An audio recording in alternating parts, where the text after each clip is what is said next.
La Banque mondiale a ouvert un bureau à Mogadiscio, ce qui constitue un important soutien pour le gouvernement.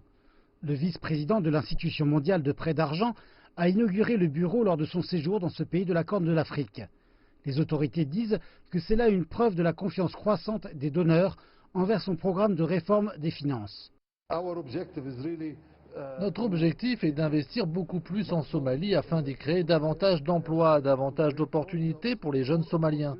Nous devons nous appuyer sur la jeunesse et la diaspora pour reconstruire la nouvelle Somalie en soutenant la croissance dans l'économie numérique, les TIC, l'énergie et d'autres domaines différents.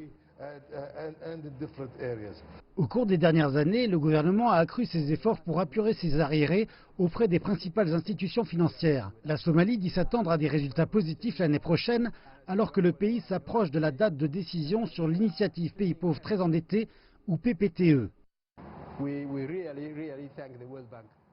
Nous remercions la Banque mondiale et son engagement pendant de nombreuses années et contre vents et marées.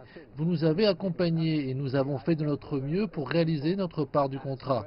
Nous ferons tout notre possible de notre côté, dans le cadre du SMP4, pour réaliser les objectifs requis. L'an dernier, la Banque mondiale a annoncé un prêt de 80 millions de dollars pour la Somalie afin de l'aider à renforcer son secteur financier et à améliorer son service de livraison, ce qui constitue le premier déboursement à l'endroit de Mogadiscio depuis 30 ans. Par ailleurs, le gouvernement somalien a fait passer un projet de budget pour 2020 d'une valeur de 460 millions de dollars, alors que le budget était de 168 millions en 2016. Divers secteurs ont reçu un encouragement, parmi lesquels la sécurité, l'éducation et les soins de santé. Lorsque nous sommes entrés au gouvernement, le budget du gouvernement était de 168 millions de dollars. Depuis lors, chaque année, nous assistons à une augmentation de près de 70 millions. L'an dernier, nous avons vu plus de 120 millions inclus dans le budget. En nous basant sur cela, nous espérons avoir apuré nos arriérés d'ici février. Les analystes attribuent les récents progrès à une augmentation du revenu domestique et à une véritable collecte des impôts.